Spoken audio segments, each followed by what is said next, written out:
ਬਦਕਿਸਮਤੀ। ਕਿਹੜਾ ਵਧੇਰੇ ਬਦਕਿਸਮਤ ਹੁੰਦਾ ਹੈ, ਅੰਨਾ ਕਿ ਗੂੰਗਾ ਬੋਲਾ? ਬਹੁਤੇ ਲੋਕ ਸਮਝਦੇ ਹਨ ਕਿ ਅੰਨਾ ਹੋਣਾ ਵਡੇਰੀ ਬਦਕਿਸਮਤੀ ਹੁੰਦੀ ਹੈ। ਅੰਨੇ ਵਿਅਕਤੀ ਕੋਲ ਸੰਸਾਰ ਨੂੰ ਵੇਖਣ ਵਾਲੀ ਦ੍ਰਿਸ਼ਟੀ ਨਹੀਂ ਹੁੰਦੀ, ਪਰ ਉਸ ਕੋਲ ਇੱਕ ਨਵੀਂ ਆਪਣੀ ਕਿਸਮ ਦਾ ਸੰਸਾਰ ਸਿਰਜਣ ਵਾਲੀ ਕਲਪਨਾ ਹੁੰਦੀ ਹੈ। ਵਕਤ ਪਾ ਕੇ ਅੰਨਾ ਤੇ ਗੂੰਗਾ ਬੋਲਾ ਦੋਵੇਂ ਸੰਸਾਰ ਨਾਲ ਤਾਲਮੇਲ ਉਸਾਰ ਲੈਂਦੇ ਹਨ।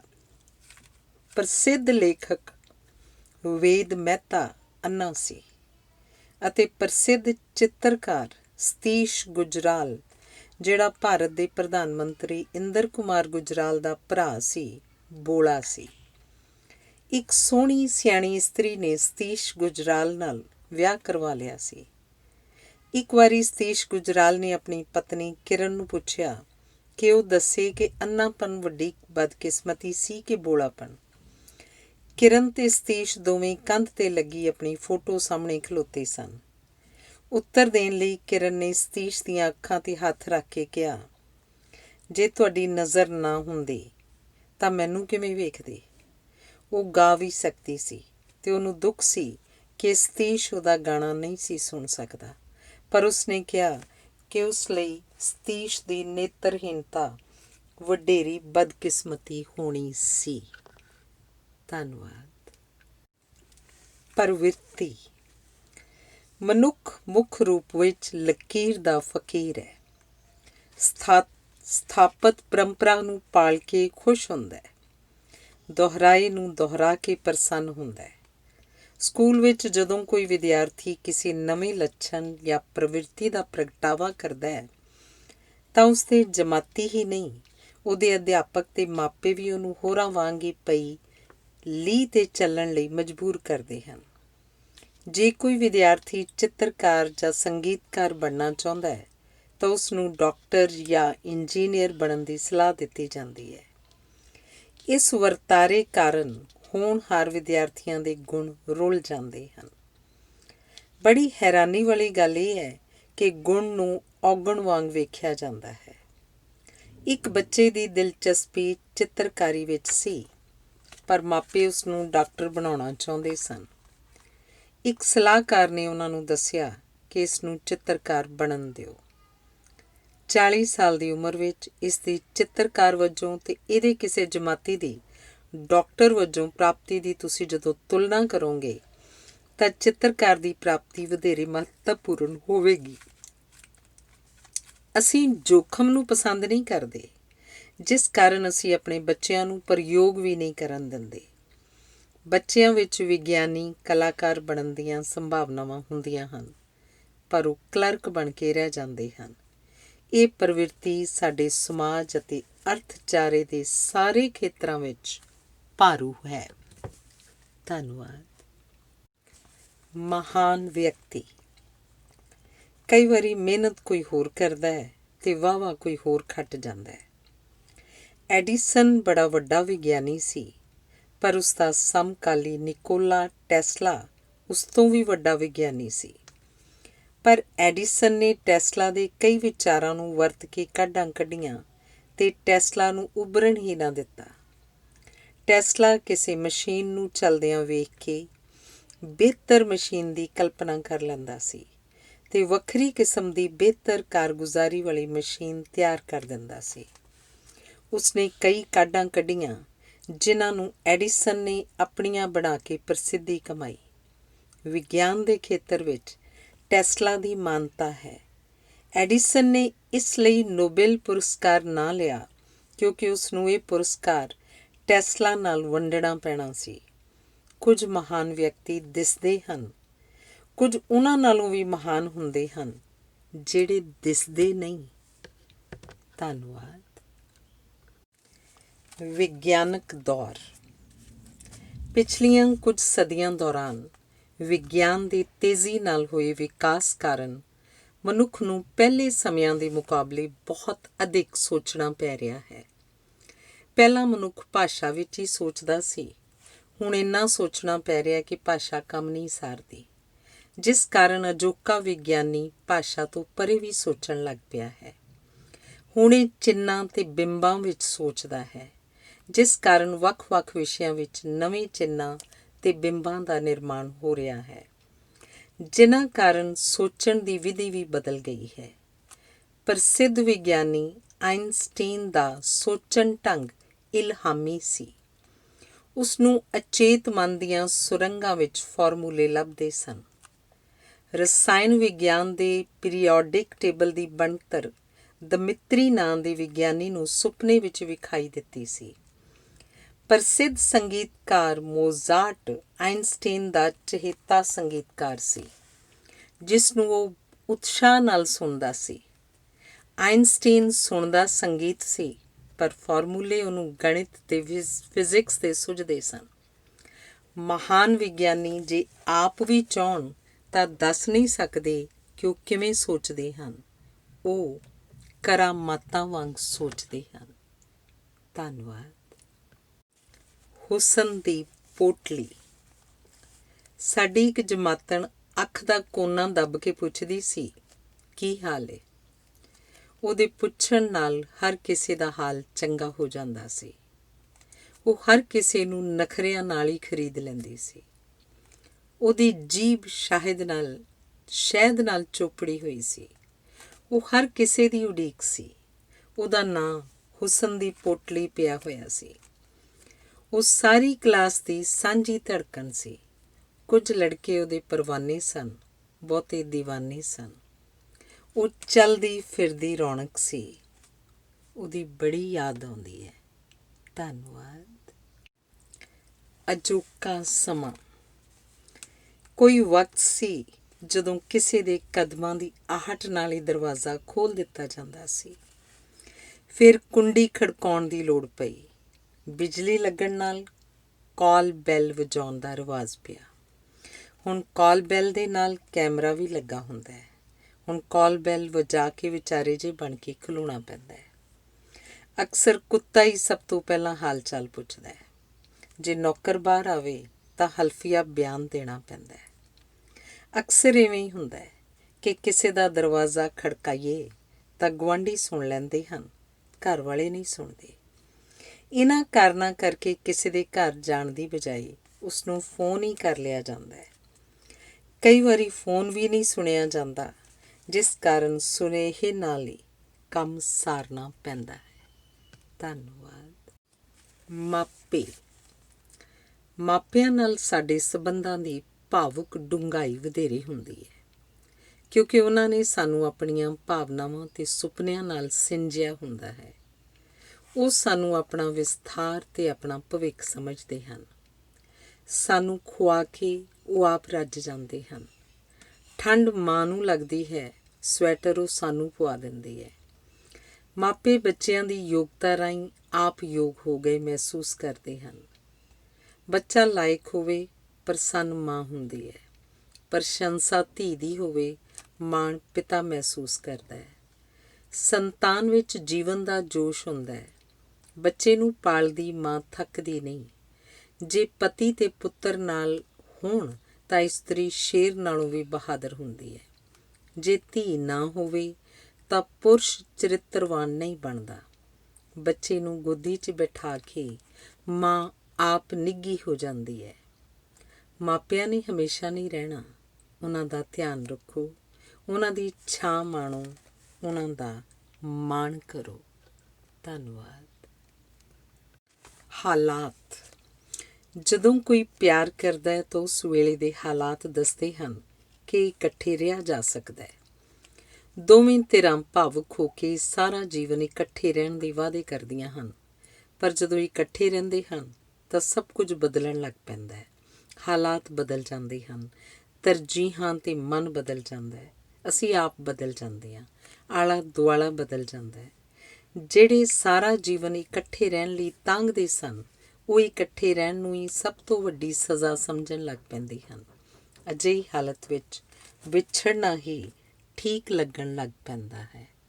ਧੰਨਵਾਦ। ਪਿਆਨੋ ਵਾਦਕ।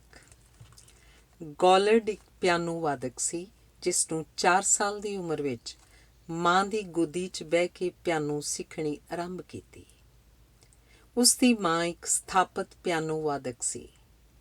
ਗੌਲਡ ਉਸ ਤੋਂ ਸਿੱਖ ਕੇ ਪਿਆਨੋ ਵਜਾਇਆ ਕਰਦਾ ਸੀ। ਫਿਰ ਮਾਂ ਤੇ ਪੁੱਤਰ ਦੋਵੇਂ ਰਲ ਕੇ ਵਜਾਉਣ ਲੱਗ ਪਏ। ਜਦੋਂ ਗੌਲਡ 11 ਸਾਲਾਂ ਦਾ ਹੋਇਆ ਤਾਂ ਉਹ ਮਾਂ ਦੀ ਕਾਰਗੁਜ਼ਾਰੀ ਨੂੰ ਸੋਧਣ ਲੱਗ ਪਿਆ। ਮਾਂ ਬੜੀ ਪ੍ਰਸੰਨ ਸੀ ਕਿਉਂਕਿ ਉਹ ਗੌਲਡ ਦੀ ਮਾਂ ਹੀ ਨਹੀਂ ਸੀ, ਉਹਦੀ ਪਹਿਲੀ ਉਸਤਾਦ ਵੀ ਸੀ ਤੇ ਪਹਿਲੀ ਸ਼ਿਸ਼ ਵੀ ਸੀ। ਗੌਲਡ ਨੇ ਕਈ ਸਾਲ ਮਨੁੱਖੀ ਸਰੀਰ ਦੇ ਅਧਿਐਨ 'ਤੇ ਲਾਏ।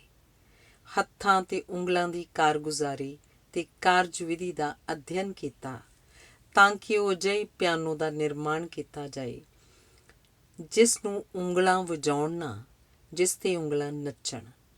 19 ਸਾਲ ਦੀ ਉਮਰ ਵਿੱਚ ਗੌਲਡ ਆਪਣੇ ਰਾਹ ਪੈ ਗਿਆ। ਉਸਤਾਦ ਮਾਂ ਨੇ ਖੁਸ਼ੀ-ਖੁਸ਼ੀ ਵਿਦਾ ਕੀਤਾ ਤੇ ਉਹ ਸੰਸਾਰ ਦਾ ਹਰਮਨ ਪਿਆਰਾ ਪਿਆਨੋ ਵਾਦਕ ਹੋ ਨਿਬੜਿਆ। ਧੰਨਵਾਦ।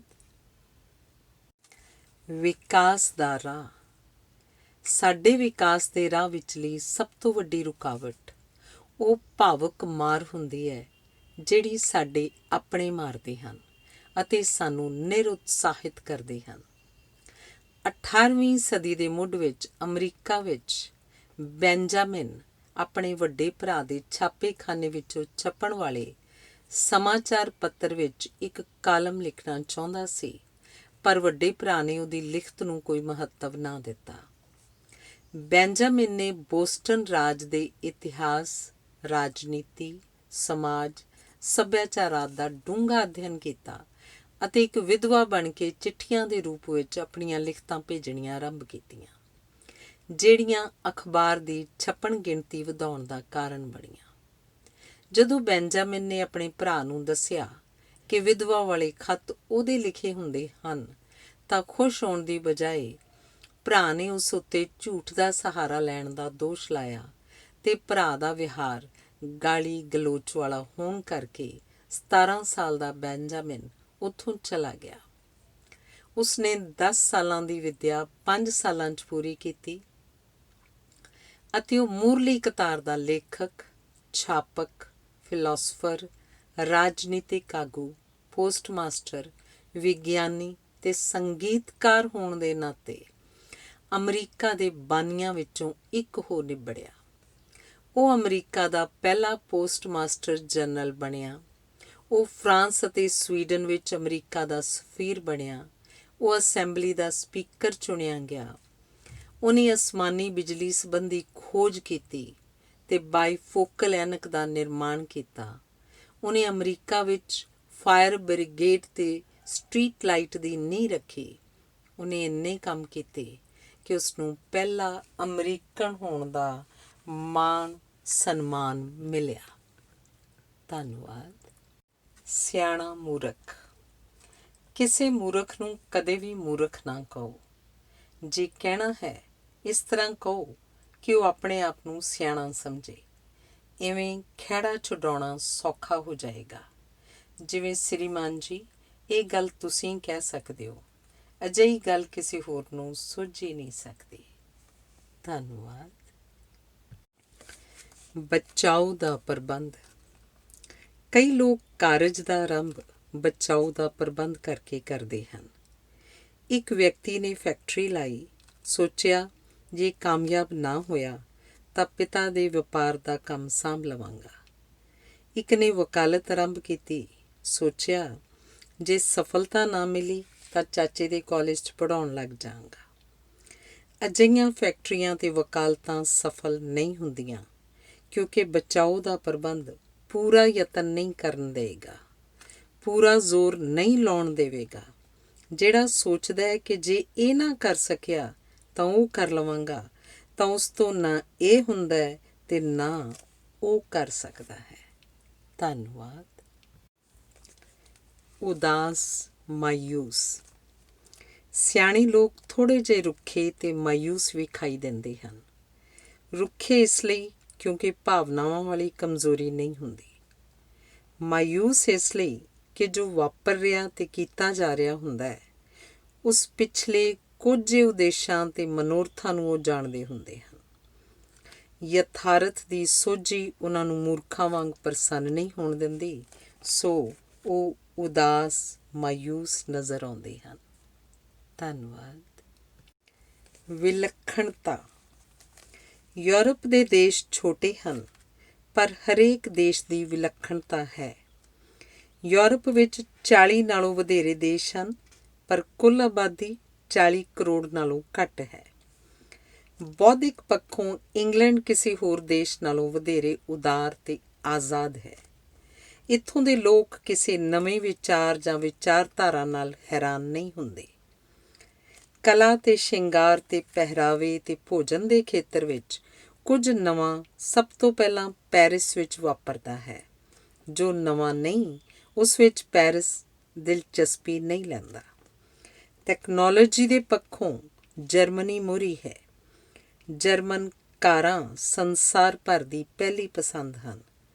ਨਵੇਂ ਡਿਜ਼ਾਈਨ ਦੇ ਨਿਰਮਾਣ ਵਿੱਚ ਇਟਲੀ ਅੱਵਲ ਹੈ। ਧੰਨਵਾਦ।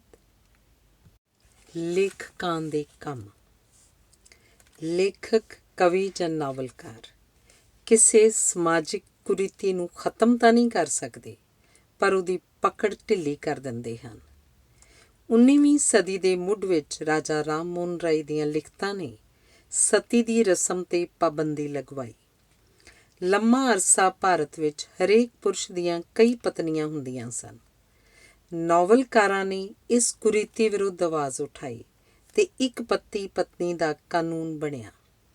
ਬੰਗਾਲੀ ਨਾਵਲਕਾਰਾਂ ਨੇ ਬਾਲ ਵਿਵਾਹ ਤੇ ਬਾਲ ਵਿਧਵਾਵਾਂ ਨੂੰ ਆਪਣੇ ਨਾਵਲਾਂ ਦੇ ਵਿਸ਼ੇ ਬਣਾਇਆ, ਜਿਸ ਕਾਰਨ ਬਾਲ ਵਿਵਾਹ 'ਤੇ ਪਾਬੰਦੀ ਲੱਗੀ ਤੇ ਵਿਧਵਾ ਵਿਆਹ ਨੂੰ ਪ੍ਰਵਾਨਗੀ ਮਿਲੀ। ਧੰਨਵਾਦ।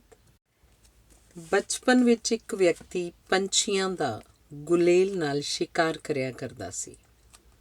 ਜਦੋਂ ਵਿਆਹਿਆ ਗਿਆ ਤਾਂ ਕਈ ਸਾਲ ਉਹਦੇ ਘਰ ਬੱਚਾ ਨਾ ਹੋਇਆ। ਕਾਰਨ ਕੋਈ ਵੀ ਹੋ ਸਕਦਾ ਹੈ, ਪਰ ਉਹ ਝੂਰਿਆ ਕਰਦਾ ਸੀ ਕਿ ਮੈਂ ਕਿਉਂਕਿ ਪੰਛੀਆਂ ਦੇ ਬੱਚੇ ਮਾਰਿਆ ਕਰਦਾ ਸੀ, ਇਸ ਕਰਕੇ ਮੇਰੇ ਘਰ ਕੋਈ ਬੱਚਾ ਨਹੀਂ ਹੈ। ਇੱਕ ਥਾਣੇਦਾਰ ਅੰਨਾ ਹੋ ਗਿਆ।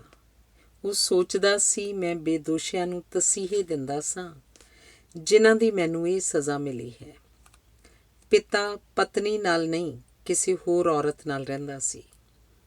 ਧੀ ਦੇ ਮਨ ਵਿੱਚ ਪੁਰਸ਼ ਜਾਤ ਪ੍ਰਤੀ ਨਫ਼ਰਤ ਸੀ, ਜਿਹੜੀ ਉਹ ਪਤੀ 'ਤੇ ਕੱਢਣ ਲੱਗ ਪਈ।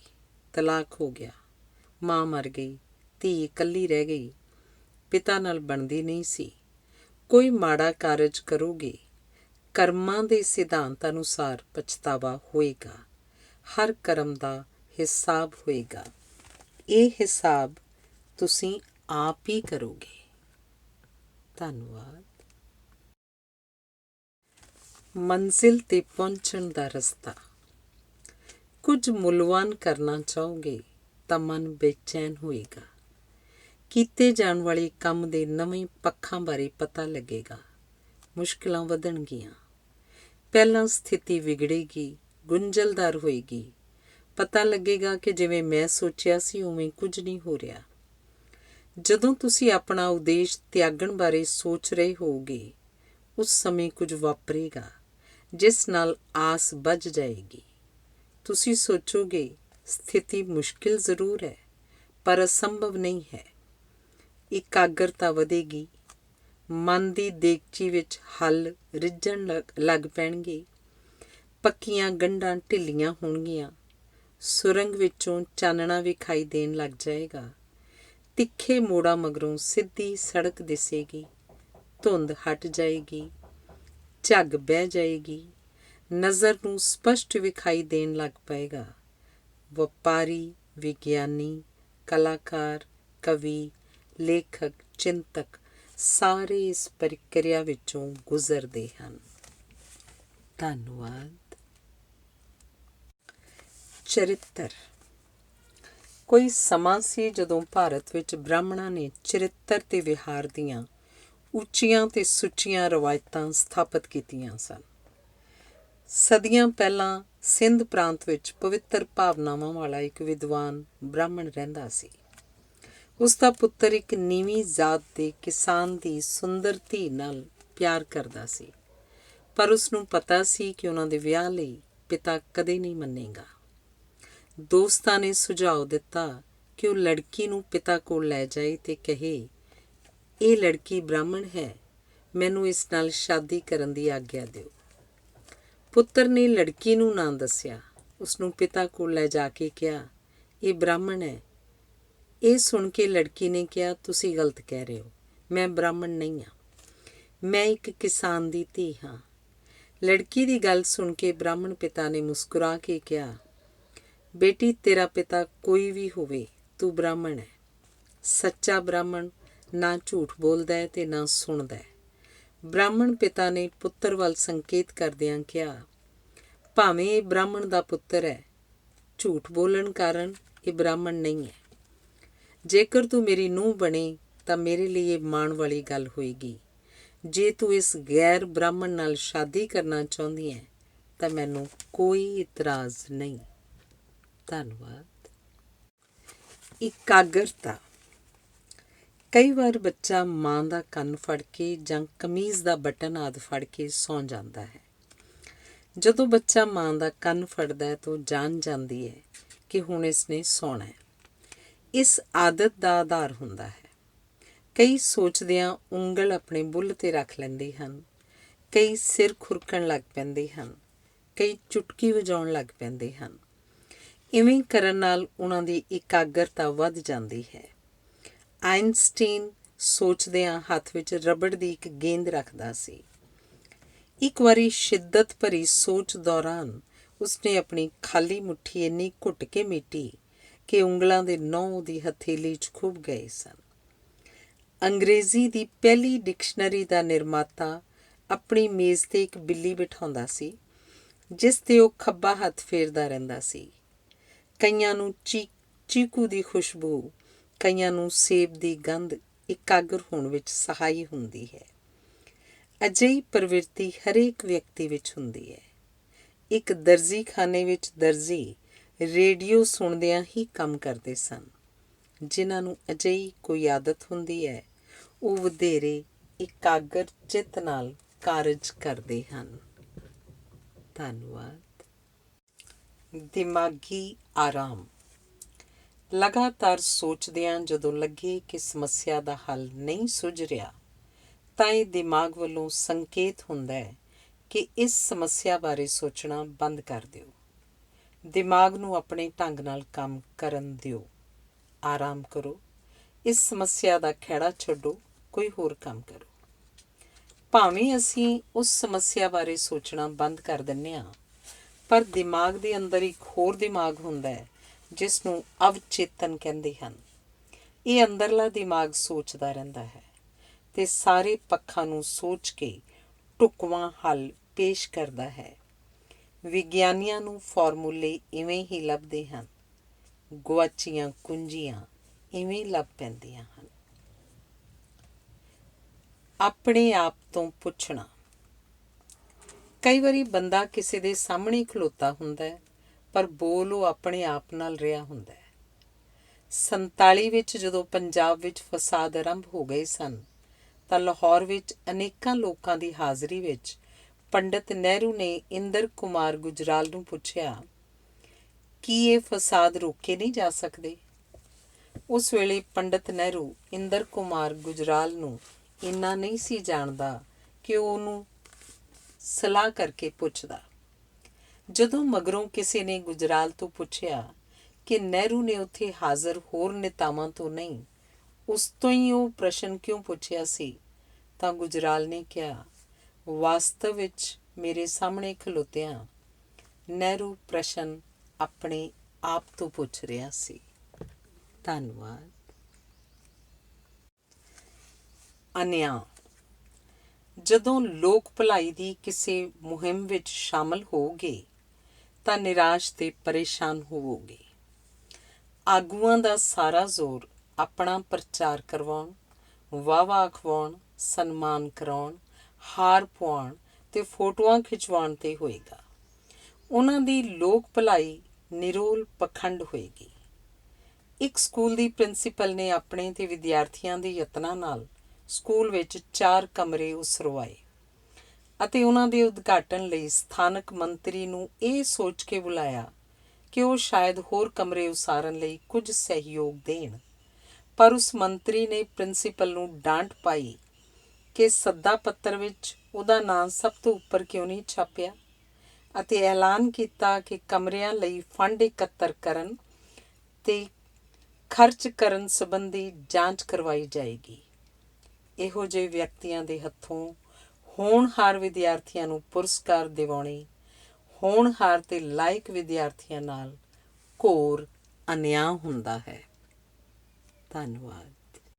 ਜਰਨੈਲ, ਜਦੋਂ ਸਿੱਧਾ ਹਮਲਾ ਕਰੋਗੇ ਤਾਂ ਦੁਸ਼ਮਣ ਆਪਣੇ ਮੋਰਚੇ 'ਤੇ ਹੋਣ ਕਾਰਨ ਸਖਤ ਹੋ ਜਾਏਗਾ ਅਤੇ ਤੁਹਾਡੇ ਲਈ ਮੁਸ਼ਕਿਲਾਂ ਉਪਜਾਏਗਾ। ਯੁੱਧ ਵਿੱਚ ਅਕਸਰ ਸਿੱਧਾ ਨਹੀਂ, ਪਾਸੇ ਤੋਂ ਨਰਮ ਪਾਸੇ ਤੋਂ ਹਮਲਾ ਕੀਤਾ ਜਾਂਦਾ ਹੈ। ਰੂਸ 'ਤੇ ਨੈਪੋਲੀਅਨ ਨੇ ਸਿੱਧਾ ਸਾਹਮਣਿਓਂ ਹਮਲਾ ਕੀਤਾ ਸੀ। ਰੂਸੀ ਫੌਜ ਪਿੱਛੇ ਹਟਦੀ ਗਈ ਸੀ ਅਤੇ ਨੈਪੋਲੀਅਨ ਅੱਗੇ ਵੱਧਦਾ ਗਿਆ ਸੀ। ਜਦੋਂ ਨੈਪੋਲੀਅਨ ਬਹੁਤ ਅੰਦਰ ਚਲਾ ਗਿਆ ਤਾਂ ਰੂਸੀ ਫੌਜਾਂ ਪਾਸਿਆਂ ਤੋਂ ਹਮਲੇ ਕਰਨ ਲੱਗ ਪਈਆਂ। ਇਹਨਾਂ ਹਮਲਿਆਂ ਨਾਲ ਨੈਪੋਲੀਅਨ ਦੀਆਂ ਪਰੇਸ਼ਾਨੀਆਂ ਵਧੀਆਂ, ਜਿਸ ਕਾਰਨ ਉਸਨੂੰ ਹੋਰ ਅੱਗੇ ਵਧਣਾ ਪਿਆ। ਰੂਸੀ ਫੌਜਾਂ ਦਾ ਇਹੀ ਉਦੇਸ਼ ਸੀ ਕਿ ਨੈਪੋਲੀਅਨ ਅੱਗੇ ਵਧੇ। ਠੰਡ ਸ਼ੁਰੂ ਹੋ ਗਈ ਸੀ। ਰੂਸ ਦੀ ਜਾਨਲੇਵਾ ਠੰਡ ਕਾਰਨ ਨੈਪੋਲੀਅਨ ਦੀ 6 ਲੱਖ ਦੀ ਫੌਜ ਵਿੱਚੋਂ 5 ਲੱਖ ਫੌਜੀ ਅਤੇ 90% ਘੋੜੇ ਠੰਡ ਦੀ ਭੇਂਟ ਚੜ੍ਹ ਗਏ। ਰੂਸ ਦੀ ਠੰਡ ਨੇ ਨੈਪੋਲੀਅਨ ਦਾ ਲੱਕ ਤੋੜ ਦਿੱਤਾ। ਇਸ ਉਪਰੰਤ ਨੈਪੋਲੀਅਨ ਦਾ ਪਤਨ ਆਰੰਭ ਹੋਇਆ। ਹਿਟਲਰ ਦਾ ਪਤਨ ਵੀ ਰੂਸ ਉੱਤੇ ਹਮਲੇ ਨਾਲ ਹੋਇਆ ਸੀ। ਰੂਸ ਬਾਰੇ ਕਿਹਾ ਜਾਂਦਾ ਹੈ ਕਿ ਰੂਸ ਦਾ ਸਭ ਤੋਂ ਸ਼ਕਤੀਸ਼ਾਲੀ ਜਰਨੈਲ ਰੂਸ ਦੀ ਠੰਡ ਹੈ। ਧੰਨਵਾਦ। ਕਾਰ ਉਦਯੋਗ। ਅਮਰੀਕਾ ਵਿੱਚ ਉਦਯੋਗਿਕ ਕ੍ਰਾਂਤੀ ਯੂਰਪ ਦੀ ਕ੍ਰਾਂਤੀ ਨਾਲੋਂ 50 ਸਾਲ ਪਛੜ ਕੇ ਆਈ, ਪਰ ਅਮਰੀਕਾ ਦੀ ਅਸਲ ਉਦਯੋਗਿਕ ਕ੍ਰਾਂਤੀ ਕਾਰ ਉਦਯੋਗ ਨੇ ਲਿਆਂਦੀ। ਕਾਰ ਉਦਯੋਗ ਨੇ ਅਮਰੀਕਾ ਵਿੱਚ ਪਰਿਵਰਤਨ ਅਤੇ ਵਿਕਾਸ ਦੀ ਰਫ਼ਤਾਰ ਇੰਨੀ ਤੇਜ਼ ਕਰ ਦਿੱਤੀ ਕਿ 20ਵੀਂ ਸਦੀ ਦੇ ਪਹਿਲੇ ਅੱਧ ਤੱਕ ਇੰਗਲੈਂਡ ਅਮਰੀਕਾ ਤੋਂ ਪਛੜ ਚੁੱਕਾ ਸੀ। ਕਾਰ ਉਦਯੋਗ ਨਾਲ ਵਪਾਰਕ ਕੇਂਦਰਾਂ, ਸੜਕਾਂ, ਪੁਲਾਂ, ਹੋਟਲਾਂ, ਸ਼ਹਿਰਾਂ, ਸੈਰ ਸਪਾਟੇ ਆਦਿ ਦਾ ਤੇਜ਼ੀ ਨਾਲ ਵਿਕਾਸ ਹੋਇਆ। ਹਰੇਕ ਕਾਰਜ ਦੀ ਰਫ਼ਤਾਰ ਤੇਜ਼ ਹੋ ਗਈ।